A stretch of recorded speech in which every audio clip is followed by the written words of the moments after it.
মালাকুল মউতের হাতের মধ্যে ইদ্রিস নবী টাচ করে ধরছে হাতের মধ্যে, দইরা ডাক দিয়া কয় তোমার পরিচয় কি গো? আজকে তুমি যদি পরিচয় না দাও তোমারে ছাড়বো না। আল্লাহর শপথ দিয়ে বলছি তুমি তোমার পরিচয় দাও। তুমি কে? তোমার পরিচয় দাও। এবার সে পরিচয় দেই, আমি হইলাম মালাকুল মউত আজরাইল। ইদ্রিস নবী ডাক দিয়ে কই তুমি কেন আসছো? তুমি কি আসছো আমার রূহ কবজ করার জন্য? কই না না না না, আপনার রূহ কবজ করার জন্য আসি নাই, আসলাম আপনার সঙ্গে বন্ধুত্ব করার জন্য। আওয়াজ করে কি একবার বলা যাবে নি আল্লাহু আকবার? বন্ধুত্ব করতে আসি গো, আপনার সঙ্গে বন্ধুত্ব করার জন্য আসলাম, আপনার সঙ্গে বন্ধুত্ব করার জন্য আসি, আপনার সঙ্গে বন্ধুত্ব করার জন্য আসি, আপনার অনুমতি আসেনি। যখন মালাকুল মউত এই কথা বলছে, মালাকুল মউত যখন এই কথা বলছে, ইদ্রিস নবী কয় বন্ধুত্ব করতে পারি, শর্ত আছে আমার কয়েকটা, শর্ত পালন করলে বন্ধুত্ব করব। মারহাবা কি বলবেন না? কয় শর্ত কি? শর্ত গুলা শুনতে চাই। কয় এক নাম্বার শর্ত হলো তুমি আমারে একবার মৃত্যু দিবা, মৃত্যু দিবা, কারণ যাতে আমি মৃত্যুর স্বাদটা উপভোগ করে যাতে করে বেশি করে ইবাদত করতে পারি, আমারে তুমি আমারে মৃত্যু দিবা। কই ঠিক আছে, আপনার কথায় রাজি হইলাম। রাজি হওয়ার আগে আমার আল্লাহর কাছ থেকে অনুমতি নিতে হইব। আপনার তো আরো হায়াত আছে, আপনার রূহ আমি কেমনে কবজ করব? আল্লাহর পক্ষ থেকে তো আপনার রূহ নেওয়ার কোনো হুকুম আসে নাই। সুবহানাল্লাহ কি বলবেন না? আজরাইল ডাক দিয়া কই আল্লাহ, ও মাবুদ গো, তোমার নবী তো কয় তার রূহ কবজ করার জন্য গো মাওলা, এখন আমি কি করব গো মাবুদ? আমার আল্লাহ ডাক দিয়া কয় রে আজরাইল, যা তোরে অনুমতি দিলাম, তুই তার রূহ কবজ কর। রূহটা কবজ করলো, বলল আবার আল্লাহরে বলল আল্লাহ তোমার নবী তো বলল রূহ আবার ফিরাইয়া দেবার জন্য।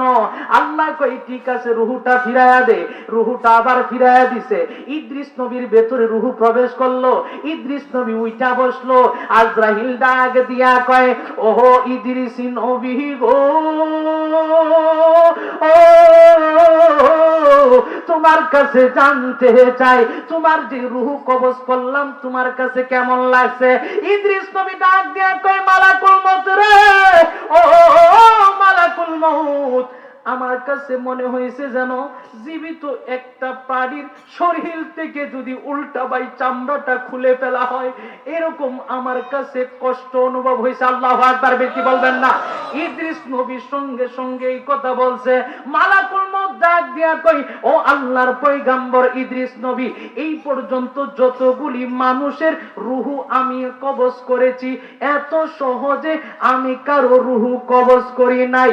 ইদ্রিস নবীরে এবার কই এবার কি আপনার সঙ্গে বন্ধুত্ব করতে পারিনি? কই বন্ধুত্ব কর্ম শর্ত আছে আরেকটা। মারহাবা কি বলবেন না? আমি তাড়াহুড়া করছি কারণ মুর্শিদ কেবলা প্রতিদিন ব্যস্ত থাকে, মুকাদ্দাস ভাই আসবে, উনি আলোচনা করবে দ্বিতীয়। এবার বললেন যে দ্বিতীয় নাম্বার শর্ত। কয় কি শর্ত? কয় আমি জাহান্নাম দেখতে চাই। আল্লাহর ডাক দিয়ে কয় আল্লাহ তোমার পয়গম্বর তো জাহান্নাম দেখতে চাই। কয় যাতারে অনুমতি দিলাম জাহান্নাম দেখা। জাহান্নামের কাছে নিয়ে গেছে, জাহান্নাম দেখছে। দেখার পরে এবার ইদ্রিস নবী কয় আমি জান্নাত দেখতে চাই। ইদ্রিস নবী যখন জান্নাত দেখতে চাইছে, মালাকুল মউত এবার চিন্তায় পড়ে গেছে, জান্নাত এত সুন্দর যে জান্নাত মানুষ দেখলে আর জান্নাত থেকে ফিরে আসতে চায় না। আওয়াজ করে বলুন আল্লাহু আকবার।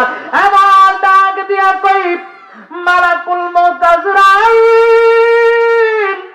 ও আজরাইল, আমি জান্নাতটা দেখতে চাই, একবার মাওলার কাছ থেকে অনুমতি নাও। আমার আল্লাহর ডাক দিয়া কয় আল্লাহ, ও মাবুদ গো, তোমার পয়গম্বর জান্নাত দেখতে চাই, তোমার কি অনুমতি আসেনি? কয় যা অনুমতি দিলাম তারা জান্নাত দেখা। কিন্তু এবার মালাকুল মউত কয় আপনি জান্নাতে প্রবেশ করবেন, কিন্তু জান্নাতে থাকতে পারবেন না, জান্নাত থেকে চলে আসতে হবে, জান্নাতের মধ্যে আপনি থাকতে পারবেন না। জোরে কি সুবহানাল্লাহ বলবেন না? কয় ইদ্রিস নবী কয় ঠিক আছে আপনার এই শর্তেও আমি রাজি হয়ে গেলাম। কিন্তু রাজি হইছি গো, কিন্তু গো আমি এই জান্নাত থেকে চলে আসবো, আপনার এই শর্তেই রাজি। মালাকুল মউত এবার ইদ্রিস নবীরে নিয়ে গেছে জান্নাতের কাছে। ইদ্রিস নবী যায় জান্নাতে প্রবেশ করছে, প্রবেশ করে জান্নাত থেকে বাইর হইছে, বাইর হয়ে আবার দৌড় দিয়ে আবার জান্নাতে ঢুকে গেছে। না না, আওয়াজ দেন না, একবার আসতে কোন সুবহানাল্লাহ, বাড়ি যায় করেন সুবহানাল্লাহ, তো জোরে বলেন না সুবহানাল্লাহ। ইদ্রিস নবী কি করছে? দৌড় দিয়া জান্নাতে ঢুকে গেছে। এবার মালাকুল মউত ডাক দিয়ে কই, কি ঘটনা কি, আপনি জান্নাতে ঢুকে গেছেন কেরে? আপনারে কইলাম না জান্নাতে ঢুকবেন, জান্নাতে থাকতে পারবেন না, জান্নাতে গাইসা পড়তে হবে। আপনি জান্নাতে আবার ঢুকলেন কেন? জান্নাতে কেন আবার ঢুকে গেলেন? ইদ্রিস নবী ডাক দিয়া কই, মালাকুল মউত, ও মালাকুল মউত, প্রত্যেকটা মানুষের মৃত্যু হয় একবার। মৃত্যু হওয়ার পরে যখন কবরে রাখা হয়, কবরে রাখার পরে এই কবর থেকে ব্যক্তিটা যদি জান্নাতি হয় তারে একবার জাহান্নামের আযাব দেখানো হয়, ব্যক্তিটা যদি জাহান্নামী হয় তারে একবার জান্নাত দেখানো হয়। জান্নাত দেখায়া বলা হয়, তুই যদি ভালো আমল করতি তাইলে তোরে আমি এই জান্নাত দিতাম। জাহান্নামী ব্যক্তিকে জাহান্নাম দেখায়া বলা হয়, তুই যদি জান্নাতি আমল করতি এই জান্নাতে দিতাম। জান্নাতি ব্যক্তিরে জাহান্নাম দেখায়া বলা হয়, তুই যদি বদ আমল করতি তোরে এই জাহান্নামের মধ্যে দিতাম। আমি তো মৃত্যু আমার একবার হয়েছে, মৃত্যু হওয়ার পরে আমি জাহান্নাম একবার দেখছি, জাহান্নাম তো একবার দেখতে হয়, আমি জাহান্নাম দেখছি, এখন আমি জান্নাতে আসছি। তুমি শর্ত দিছো জান্নাতে ঢুকলে জান্নাতে থাকতে পারবো না, তোমার শর্ত আমি পালন করছি, জান্নাতে ঢুকছি, জান্নাত থেকে চলে আইসা তোমার শর্ত পালন করছি। কিন্তু এখন যখন জান্নাতে প্রবেশ করছি, আমি আমার স্ব ইচ্ছায় জান্নাতের মধ্যে প্রবেশ করছি। জোরে জোরে কি বলা যায় না সুবহানাল্লাহ। মালাকুল মউত ডাক দিয়া কই, আল্লাহ গো, ও মাবুদ, তোমার নবী ইদ্রিস নবী তো জান্নাতে আইতে চায় না, এখন কি করব গো মাওলা? আমার আল্লাহ ডাক দিয়া কই, মালাকুল মউত,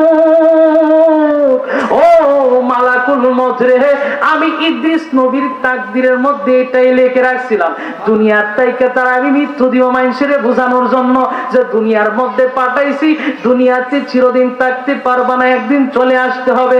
আপনারা বলুন, আমাদেরকে এই অন্ধকার কবরে যাইতে হবে কি হবে না? আর জবান খুলে বলেন, যাইতে হবে কি হবে না?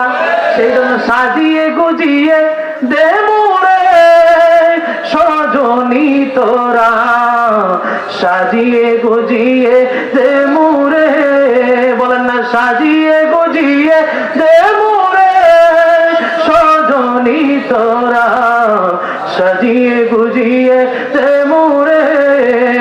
বড়ই পাতার গরম জলে শোয়ায়া মশারির তলে, বড়ই পাতার গরম জলে,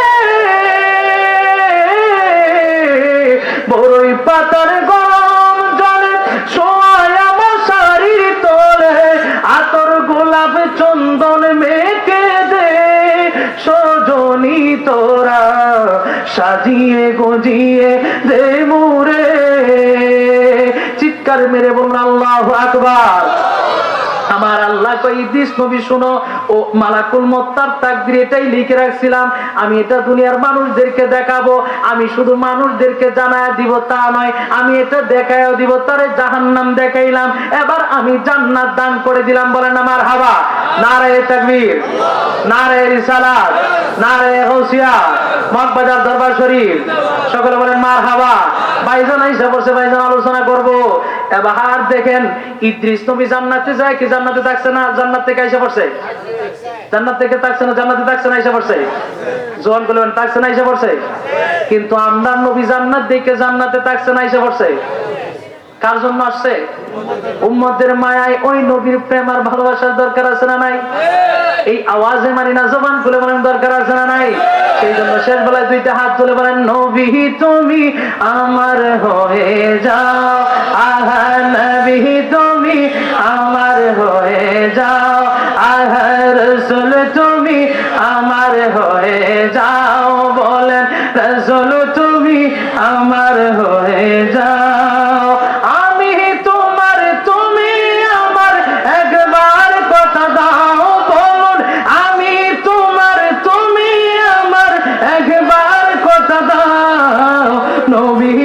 তুমি আমার হয়ে যাও, রাসূল তুমি আমার হয়ে যাও, বলেন নবী তুমি আমার হয়ে যাও, রাসূল তুমি আমার হয়ে যাও, তোমায় ভালোবাসি হৃদয়ের টানে, মন বসে না কোনো কাজে তোমায় বিহনে, নবী তোমায় ভালোবাসি হৃদয়ের টানে, মন বসে না কোনো কাজে তোমায় বিহনে, গুনাহগার মতো ডাকে একবার ফিরে চাও, বলুন গুনাহগার মতো ডাকে একবার ফিরে চাও, নবী তুমি আমার হয়ে যাও, রাসূল তুমি আমার হয়ে যাও, দয়াল মুর্শিদি চান,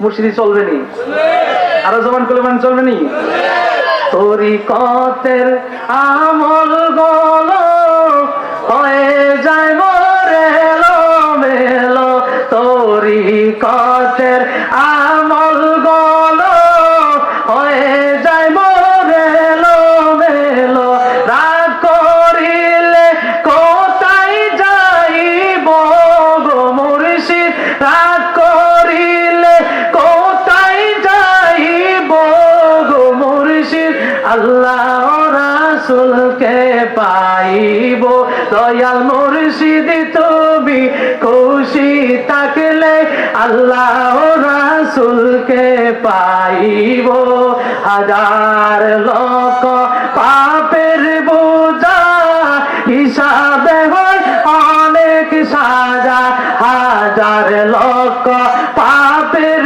বোঝা হিসাবে হয় অনেক সাজা, তাই চরণে পরে থাকিব গো মুর্শিদ, তাই চরণে পরে থাকিব গো মুর্শিদ, আল্লাহ রাসূলকে পাইব, দয়াল মাহবুল্লাহ তুমি খুশি থাকলে আল্লাহ রাসূলকে পাইব, তুমি বলবা নবীজিকে, নবী বলবেন আল্লাহ পাকে, তুমি বলবা নবীজিকে, তুমি বলবেন আল্লাহ পাকে, সাজায় আমার নাহি তাকিবে গো মুর্শিদ, সাজায় আমার নাহি তাকিবে গো মুর্শিদ, আল্লাহ রাসূলকে পাইব, দয়াল হামিদ তুমি খুশি থাকলে আল্লাহ রাসূলকে পাইব, আহা তরিকতের আমল গুলো হয়ে যায় মোরে এলোমেলো, তরিকতের আমল গুলো হয়ে যায় মোরে এলোমেলো, রাগ করিলে কোথায় যাইব গো মুর্শিদ, রাগ করিলে কোথায় যাইব গো মুর্শিদ, আল্লাহ রাসূলকে পাইব, দয়াল মুর্শিদ তুমি খুশি থাকলে আল্লাহ রাসূলকে পাইব। ওলি আল্লাহর ভালোবাসার দরকার আছে না নাই? আল্লাহ রাসূলের মহব্বতের দরকার আছে না নাই? আল্লাহর ইবাদতের দরকার আছে না নাই? রাসূলের ভালোবাসার দরকার আছে না নাই? ওলি আল্লাহদের খেদমতের দরকার আছে না নাই? ওলি আল্লাহদের সওবতের দরকার আছে না নাই? মাতা পিতার খেদমতের দরকার আছে না নাই? আমরা মাতা পিতার খেদমত করতে চাই কি চাই না? দুই হাত তুলে দেখা দেন, আমরা মাতা পিতার খেদমত করতে চাই কি চাই না? আমরা মুর্শিদের কদম চাই কি চাই না? আল্লাহর ইবাদত চাই কি চাই না? রাসূলের ভালোবাসা চাই কি চাই না? আল্লাহ গফুরুর রহিম আমাদের সকলকে কবুল করেন, সকলে বলি আল্লাহুম্মা আমিন।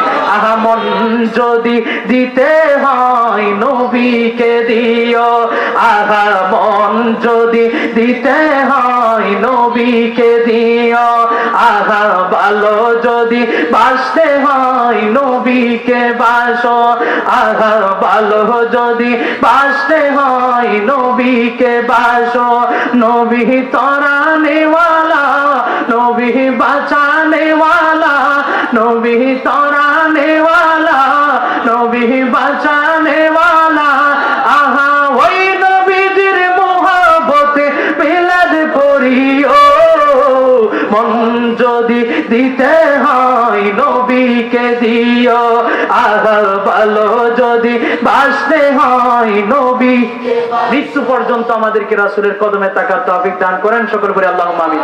আসলে এটা তো ওয়াজের জায়গা না, তারপর অনেক কথা বলে ফেলছি, মুর্শিদদের কষ্ট দেওয়া হয়ে গেছে। তো মুর্শিদ কেবলার কাছে দোয়া নেওয়ার জন্য বললাম, আপনাদের সন্তান আসলে আপনাদেরকে মূলত এটা দোয়া নেওয়া, এখানে ওয়াজের জায়গাও না। আর আপনাদেরকে আসলে আমার কথায় বাচন ভঙ্গিতে ভুল বিয়াদব হয়ে থাকলে ক্ষমা সুন্দর দৃশ্যে দেখবেন। বিশেষ করে আমার মা বোনরা যারা আছেন, মা বোন সহ আপনাদের সকলের কাছে আমি দোয়া চাই, কাজ করে দোয়া করবেন। আমার বিশ্বাস মুরব্বীদের নজর এরা চলে গেছে, ওনাদের রুহের দোয়া এখন আমার প্রতি আছে, এটা বিশ্বাস। আর না হয় আমি আমার এই মুর্শিদ কেবলার কদম ধরে যতটুকু চলতেছি মাওলায়, যেই জায়গায় যতটুকু ঘুরাইতেছে মানুষ, অন্তত পক্ষে এতটুকু আছে আপনাদের দোয়ায়। আমি আহামরি কিছু না করতে পারলেও মুর্শিদের দোয়ার উসিলায় বড় বড় আলেমরা আমার স্নেহ করে, এটা আপনারাও জানেন। বাজারে বড় বড় এখানে মাহফিলে আসলেও বিভিন্ন জায়গায় আশিকি সাহেব ছিলেন, তাহিরি সাহেব সবাই, ওনারা তো এইখানে আছে। কাদরিয়া তো এবার প্রত্যেকটা টিচার ওনারা মানে এত স্নেহ করে যেটা কল্পনার বাইরে।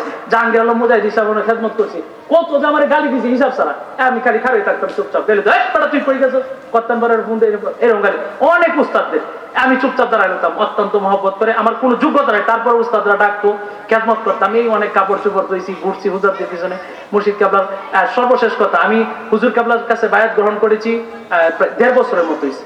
আমি এর আগে অনেক জায়গায় ঘোরাঘুরি করছি, অনেক জায়গায় গেছি, আমি কোনো ওলি আল্লাহদের বদনাম বলতেছি না, সব দরবার হক দরবার। কিন্তু আমি চিন্তা করে দেখলাম, অনেক জায়গায় ঘুরলাম যে আমি কোথায় বায়াত হইতে পারি।